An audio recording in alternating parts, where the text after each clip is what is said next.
I'm Shelley with Street Angels. Hello, everyone. Thank you for having us.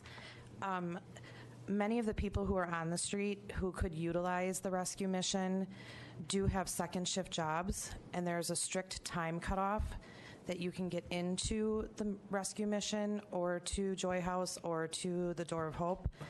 I went through it the other night. I called at 7:03 to get a lady in who was in the emergency room at Sinai with a walker, and because it was 7 o'clock and there was a bed available, she still could not come, and I was told to call at 10 in the morning. These are the realities that happen. Well, the reality is you call 211 and you sit on hold for 30 to 45 minutes. I ask all of you to call 211, tell them you're homeless, tell them you need shelter. It's not that easy. Yourself, please. I'm sorry, I'm Eva Welch, Just for the record. co-founder of Street Angels Milwaukee Outreach.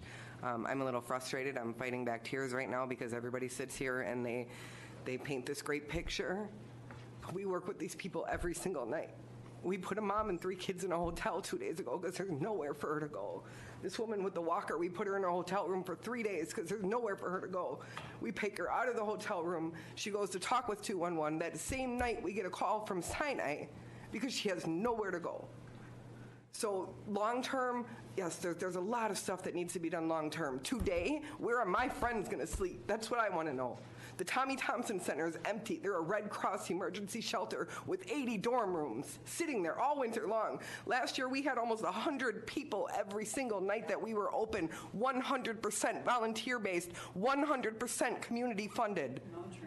No training. There was a small amount of training. We had them watch a video. We explained to them why it's important to be empathetic.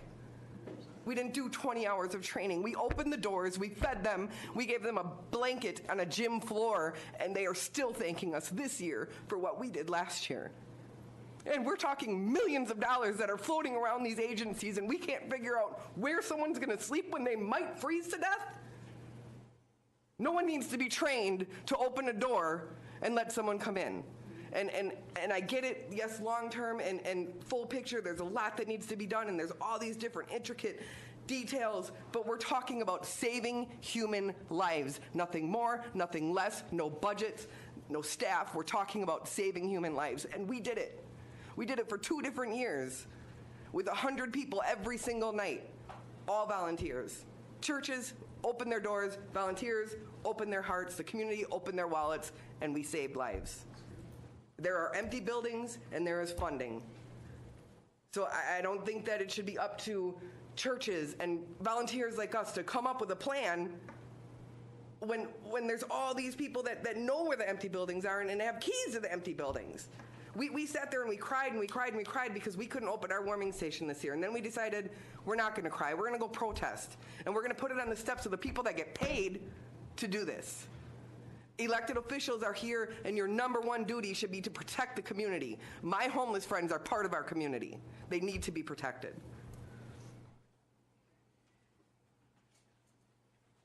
Mr. Chairman? Go ahead, Alderman. First of all, thank you for your work. All of your entire team is amazing.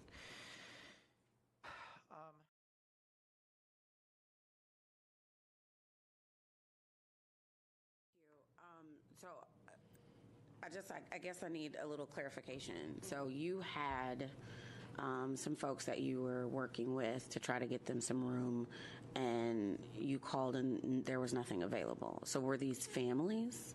I heard you say the one woman. She was an elderly woman with a walker. Okay. It was 7:03 p.m. Shelley made the call, so I'll let her tell.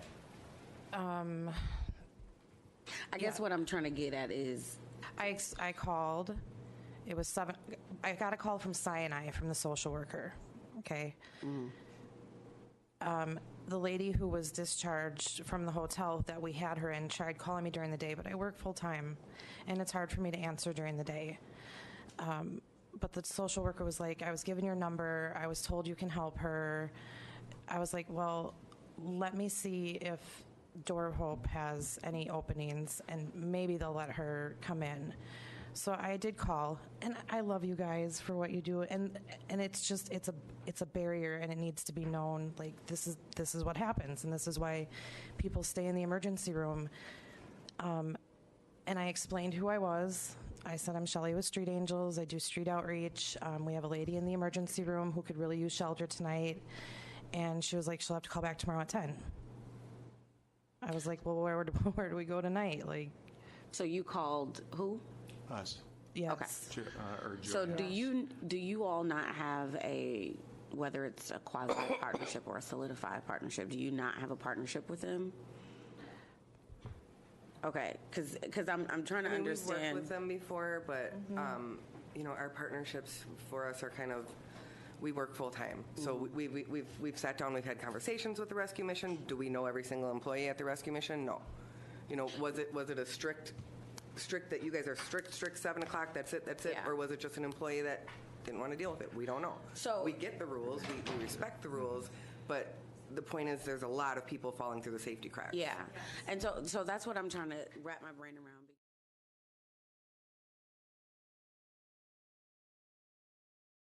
Thank you. Did you have any other I do. comments? Yes. I'll make it short and sweet.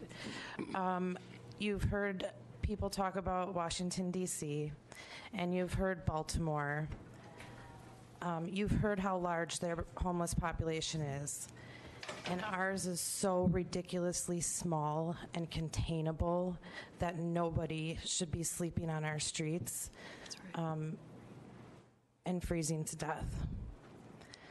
In Baltimore and in Washington, D.C., they have the right to shelter.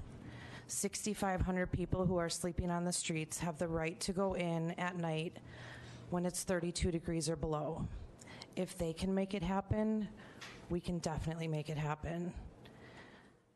Short-term solution, fund, staff, get the volunteers to assist the ones that are already opening this year on nights of 10 degrees or below, to open at 32 degrees or below.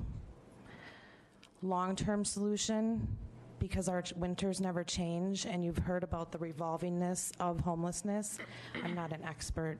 I'm a mom, and I just care about our community. We need a facility on the south side. We need facilities downtown. We need a facility on the north side.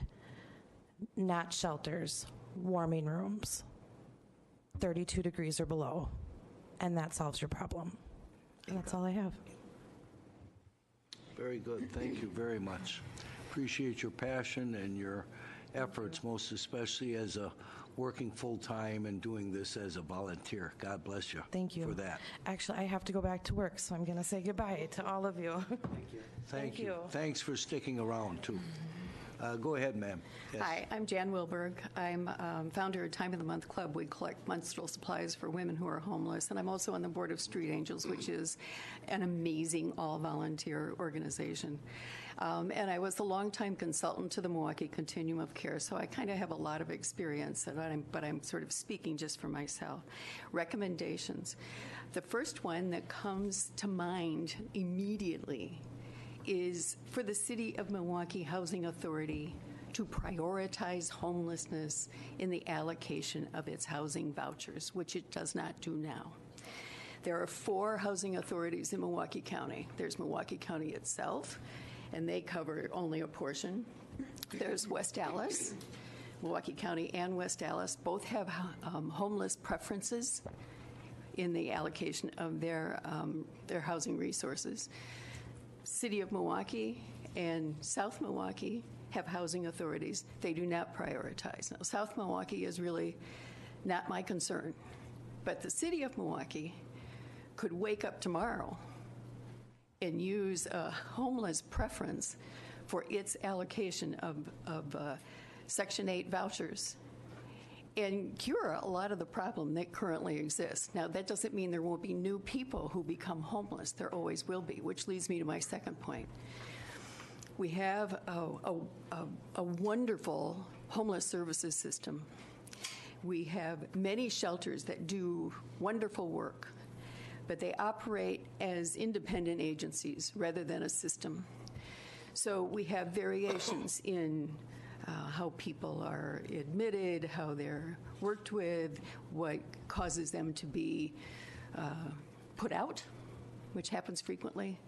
So we have right now, while we're sitting here, we have shelters that are full, and we have, and this sounds like an oxymoron, we have a waiting list for emergency shelter.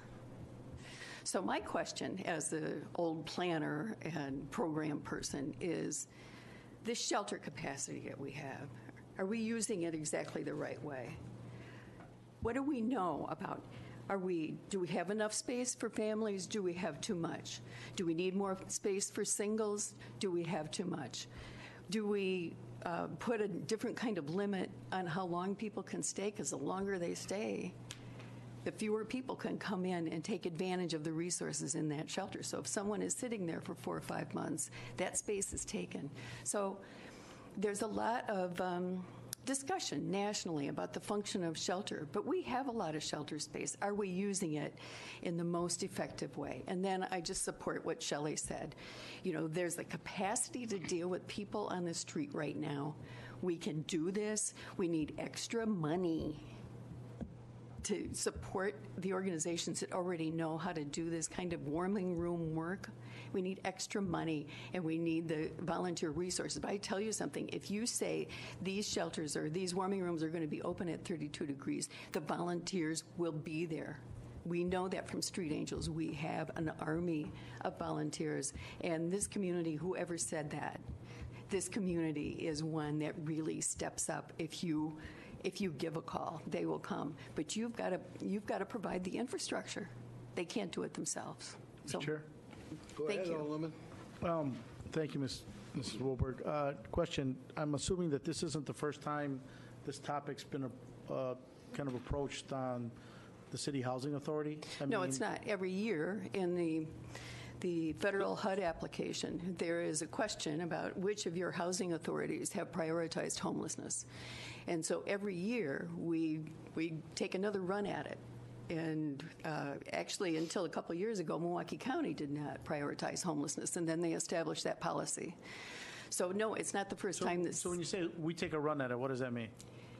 Who's we takes a run at it? Who's Continuum of care. Okay, so this has been a Now request. it would be they. Okay, so this is a request Continuum of Care have made to the Housing Authority City of Milwaukee. Oh, yes. To prioritize. And how many times has this request happened? The request has been advanced by the people who run the lead agency to the Housing Authority to prioritize homelessness. And the response, and this is second and third hand, was that would not be fair to the people who are currently on the waiting list. And that's been the only response. But I have to tell you that across the country, major housing authorities have taken this step because that's how you deal with homelessness, is that you get people in housing. And here is really the biggest resource for Section 8 is in this city. It's not in Milwaukee County or West Allis. They're doing their part. But if you turned your attention to this population using housing authority resources, you could get a lot done. But it takes somebody with a lot more firepower, I think, than the Continuum apparently had. And maybe that's you. Thank you. I'd ask, Mr. Chair, that as we're organizing all the recommendations into one kind of document, that we either ask the Housing Authority to come back at a future meeting or to kind of flush out what it would take to get there. Yeah. I think it's very important. The county is doing that, and I'm sure they had a waiting list prior to them making a decision.